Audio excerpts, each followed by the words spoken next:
तो हेलो बच्चों, आज की इस वीडियो में हम लोग पढ़ने वाले क्लास 10th के साइंस का एक मोस्ट इंपॉर्टेंट क्वेश्चन जो आपके बोर्ड के एग्जाम में कई बार ये क्वेश्चन पूछा गया है। तो प्यारे बच्चों, आज की जो हमारी मुख्य टॉपिक है वो है हाइड्रोकार्बन। ठीक है, यानी कि आज की इस वीडियो में हम लोग जानने वाले हैं हाइड्रोकार्बन कहते किसे हैं और ये हाइड्रोकार्बन कितने प्रकार के होते हैं, इन सारी चीजों के बारे में पूरा डिटेल डिस्कस करने वाले हैं।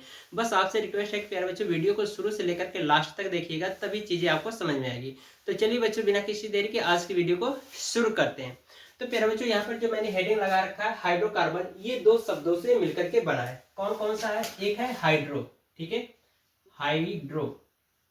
तो प्यारे बच्चों, यहाँ पर हाइड्रो जो शब्द है इसका मतलब होता है हाइड्रोजन, ठीक है। और कार्बन जो लिखा गया है, कार्बन का मतलब ही यहाँ पर क्या है होगा? कार्बन, ठीक है। तो यहाँ पर देख रहा हूँ आपको दो चीजें मिल रही, एक हाइड्रोजन मिल रहा है, दूसरा कार्बन मिल रहा है। तो इसका मतलब जो हाइड्रोकार्बन होगा, जो बना होगा, वो किससे बना होगा? हाइड्रोजन और कार्बन से मिलकर के बना होता है, ठीक है। तो इसकी परिभाषा ये हो जाएगी हाइड्रोकार्बन की कि वे यौगिक जो हाइड्रोजन तथा कार्बन से मिलकर के बने होते हैं वे हमारे क्या कहलाते हैं? हाइड्रोकार्बन कहलाते हैं, ठीक है। तो यहाँ पर हम लोग क्या करेंगे, इसके उदाहरण देखेंगे। जैसे अगर मैं बात करूं हाइड्रोकार्बन का उदाहरण, प्यारे बच्चों, हो जाएगा मेथेन, ठीक है। मेथेन का फार्मूला होता है CH4। तो यहाँ पर देख रहे हो हाइड्रोजन और कार्बन से मिलकर के मेथेन बना है। अब इसके बाद एथेन भी देख लेते हैं। तो एथेन का जो प्यारे बच्चों फार्मूला होता है वो होता है C2H6 होता है। तो यहाँ पर भी देख रहे हो हाइड्रोजन और कार्बन से मिलकर के बना है। बेंजीन भी हमारी क्या है? हाइड्रोकार्बन है, लेकिन कैसी हाइड्रोकार्बन है? एरोमेटिक हाइड्रोकार्बन है, ठीक है। तो यहाँ पर लिखेंगे बेंजीन, ठीक है। तो बेंजीन का जो फार्मूला होता है वो होता है C6H6, ठीक है। बाकी इसके संरचना की बात करें तो प्यारे बच्चों, इसकी संरचना बेंजीन की कुछ इस प्रकार से होती है और बीच में इस तरह से गोला बना दिया जाता है, तो ये भी माना जाता है इसकी संरचना है। और कुछ इस तरह से इनके बीच में बॉन्ड भी लगा दिया जाता है, ठीक है। अगर हम एक बॉन्ड यहाँ पर लगा रहे तो एक को छोड़ करके दूसरे पर, इसको छोड़ करके तीसरे पर, ऐसे लगा सकते हैं, ठीक है। तो ये हमारी बेंजीन की संरचना हो जाती है, ठीक है। तो ये हमारे क्या कहलाते हैं? हाइड्रोकार्बन कहलाते हैं, ठीक है। तो आइए अब इसकी परिभाषा हम लोग सबसे पहले हाइड्रोकार्बन की लिख लेते हैं, ठीक है। तो यहाँ पर परिभाषा में लिखेंगे प्यारे बच्चों कि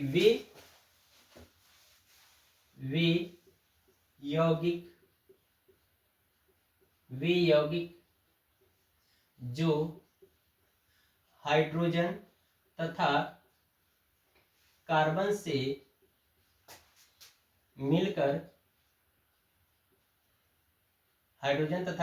मिलकर बने होते हैं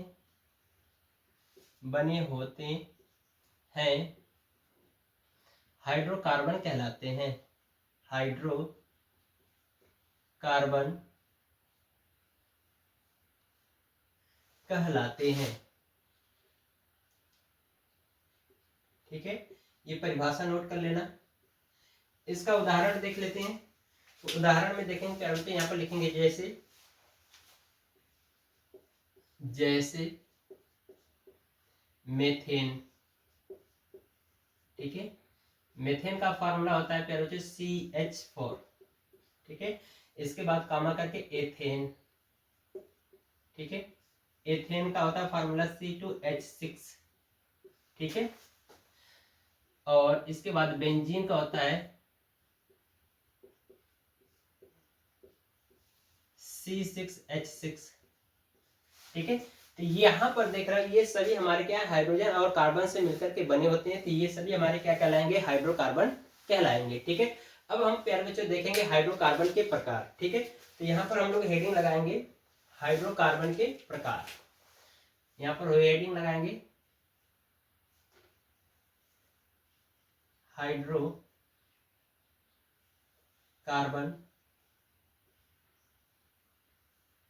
के प्रकार, ठीक है। तो प्यारे बच्चों, जो हाइड्रोकार्बन के जो प्रकार हैं ये कितने टाइप के होते हैं? दो तरह के होते हैं, ठीक है। तो यहाँ पर लिखेंगे हाइड्रोकार्बन दो प्रकार के होते हैं, ठीक है।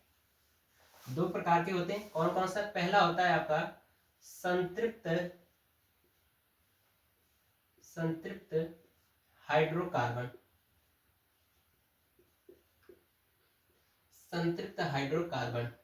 ठीक है। दूसरा होता है आपका असंतृप्त हाइड्रोकार्बन, ठीक है, असंतृप्त हाइड्रोकार्बन। अब प्यारे बच्चों यहाँ पर जो असंतृप्त हाइड्रोकार्बन है इसके भी दो पार्ट हैं। कौन कौन सा होता है? एक होता है एल्कीन, ठीक है, और दूसरा होता है एल्काइन, ठीक है। ये चीज समझ में आ रहा है? अब प्यारे बच्चों इसको इतना नोट करो। अब हम लोग परिभाषा देखेंगे हाइड्रोकार्बन किसे कहते हैं, संतृप्त हाइड्रोकार्बन और असंतृप्त हाइड्रोकार्बन के प्रकार जो है इनकी परिभाषा देखेंगे, ठीक है। इसको आप नोट करो। नोट कर लिया? अब इसको रफ कर दे रहा हूँ प्यारे बच्चों।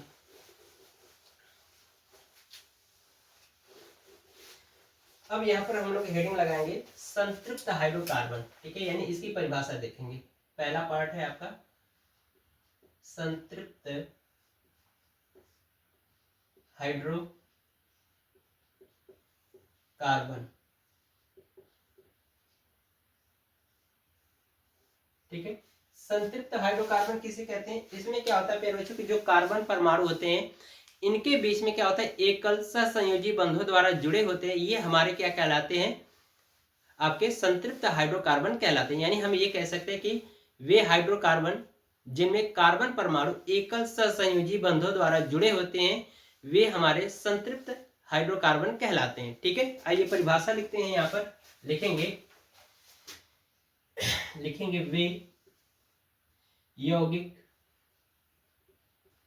यौगिक जो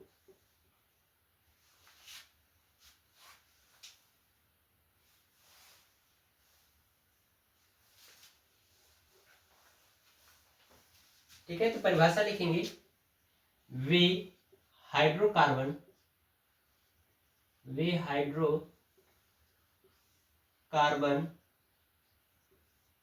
जिनमें कार्बन परमाणु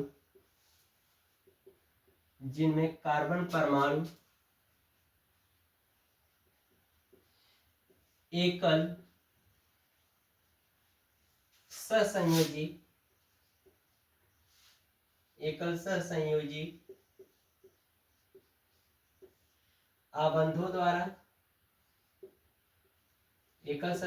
आबंधों द्वारा जुड़े होते हैं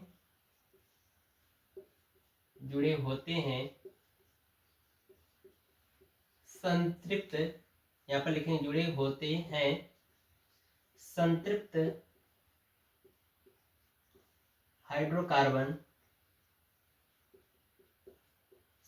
हाइड्रोकार्बन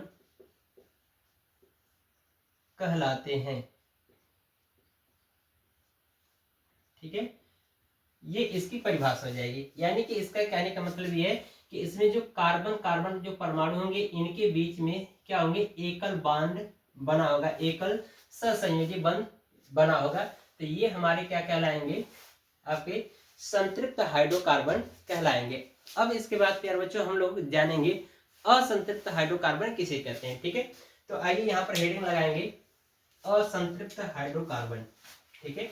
दूसरा यहाँ पर हेडिंग लगाएंगे असंतृप्त हाइड्रोकार्बन,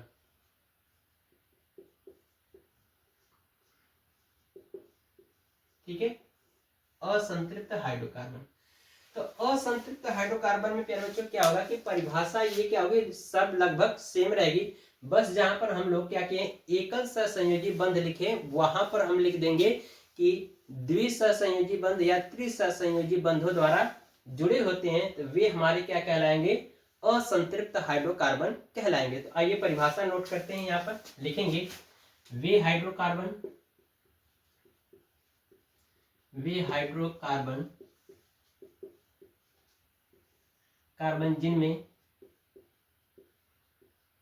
जिनमें कार्बन परमाणु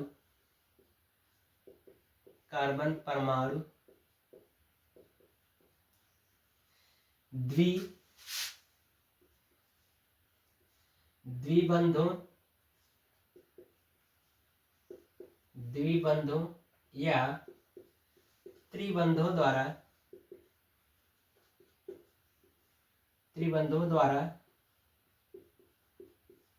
जुड़े होते हैं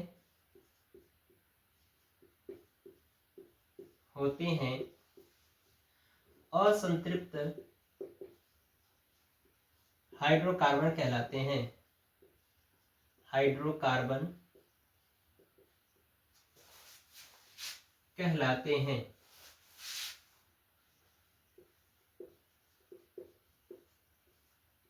ठीक है, बात समझ में आ रही। तो प्यारे बच्चे यहां पर मैंने बताया कि वे हाइड्रोकार्बन जिनमें क्या होता है कार्बन परमाणु द्विबंध या त्रिबंध द्वारा क्या होंगे जुड़े होंगे, तो वे हमारे क्या कहलाते हैं असंतृप्त हाइड्रोकार्बन कहलाते हैं। अब प्यारे बच्चों मैंने बताया कि इसके भी दो पार्ट होते हैं, एक है आपका एल्कीन, ठीक है, ए पॉइंट हेडिंग लगाएंगे एल्कीन, दूसरा हमने बताया इसको बी पॉइंट हेडिंग लगाएंगे एल्काइन।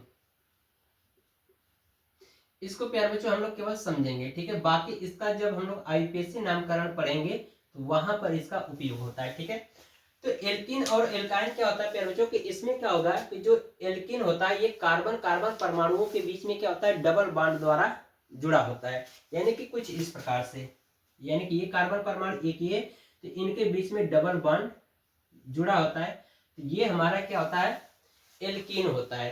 ठीक है, अगर प्यारे बच्चों यही कार्बन परमाणु, ठीक है, ट्रिपल बॉन्ड द्वारा जुड़ा होता है, ठीक है, यानी कार्बन कार्बन परमाणुओं के बीच में क्या होगा त्रिबंध बना होता है, तो ये हमारा क्या होता है एल्काइन होता है। ठीक है, तो ये इनके पहचान करने का तरीका है, ये फार्मूला भी ध्यान रखिएगा कि एल्कीन में क्या होगा कार्बन कार्बन परमाणुओं के बीच में द्विबंध बना होता है, और जिसमें कार्बन कार्बन परमाणुओं के बीच में त्रिबंध जुड़ा होता है वो हमारा क्या होता है एल्काइन होता है। ठीक है, तो ये चीज आपको समझ में आ रहा है।